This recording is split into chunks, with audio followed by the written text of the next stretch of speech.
ফাঁসির যেই প্রক্রিয়াটি সেটি শুরু হয়েছে অনেক আগে থেকেই, তবে আজকে রাত 10টা 1 এটি শেষ হলো এবং ফাঁসির মঞ্চে নিয়ে যাবার আগে ঠিক 9টার সময় তাদেরকে তওবা পড়ানোর জন্য নিয়ে যাওয়া হয়। দর্শক, আপনারা প্রথমেই স্ক্রিনে একটি ভিডিও অংশ দেখেছেন, যেখানে একটি বর্তমানে জেলখানার আপনাদেরকে ভিডিও চিত্র তুলে ধরা হয়েছে।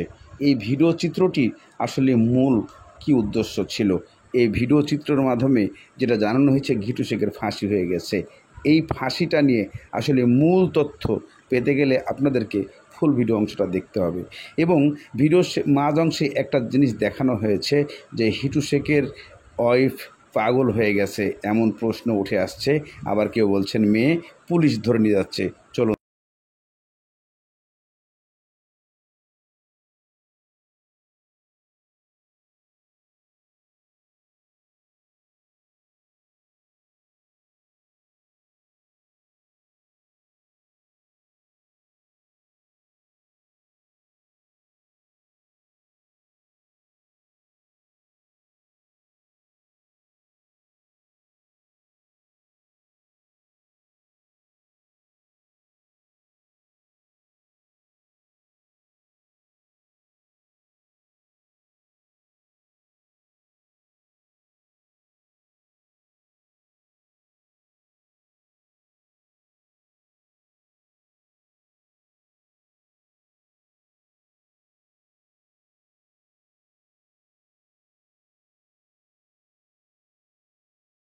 যেই প্রক্রিয়াটি সেটি শুরু হয়েছে অনেক আগে থেকেই, তবে আজকে রাত 10টা 1 এটি শেষ হলো এবং ফাঁসির মঞ্চে নিয়ে যাবার আগে ঠিক 9টার সময় তাদেরকে তওবা পড়ানোর জন্য নিয়ে যাওয়া হয় এবং তওবা পড়িয়েছেন কেন্দ্রীয় কারাগারের যিনি পেশ ইমাম রয়েছেন তিনি।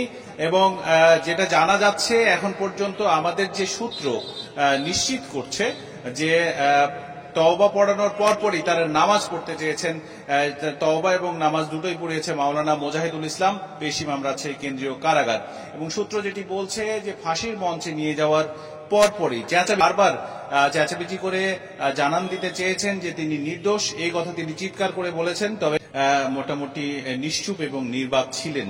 এখন পর্যন্ত বিকেল বেলা যখন তাদেরকে তওবা পড়ানোর জন্য যাচ্ছিলেন এখানকার যে পেশ ইমাম, তার সাথে আমাদের যখন কথা হচ্ছিল মোজাহিদুল ইসলাম তিনি যেটি বলছিলেন, আমরা জানতে চেয়েছিলাম যে ফাঁসির কার্যকর করবার সময় কিংবা কার্যকর করবার পর আসলে তার ঠিক আগে এই আসামিদের প্রতিক্রিয়া কেমন হয়, বা তারা আসলে কি বলতে চান, তারা কি বোঝাতে চান, বা তাদের মনের অবস্থা কি হয়। পেশ ইমাম যেটি বলছেন এর আগেও তার অভিজ্ঞতা থেকে, যে এই যে দীর্ঘ একটা সময় মামলা এবং জেল খাটা, পাশাপাশি তাদের যে মনের অবস্থা, তারা পুরোপুরি শক্ত হয়ে যান। ফলে ফাঁসি নিয়ে খুব একটা তারা ভাবেন না, তারা শক্ত অবস্থানে থাকেন, ভেঙে পড়েন না। এটি পেশ ইমাম আমাদেরকে যেটি বলেছেন।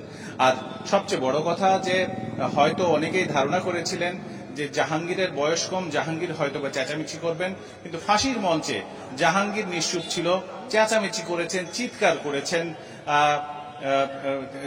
করেছে কিন্তু জাহাঙ্গীর। তবে এই যে দর্শক, তাহলে কি ঘিটু শেখের ফাঁসি হয়ে গেল? এমন পরিস্থিতিতে এমন প্রশ্ন উঠে আসে এমন ভিডিও চক্রগুলো দিয়ে। আসলে ঘিটু শেখের ফাঁসি কবে, এখনও রায় ঘোষণা হয় নাই, যা এই ভিডিওগুলোকেই চালিয়ে দেওয়া হচ্ছে ঘিটু শেখের ফাঁসি হয়ে গেছে এমন বলে। পরবর্তী আপডেট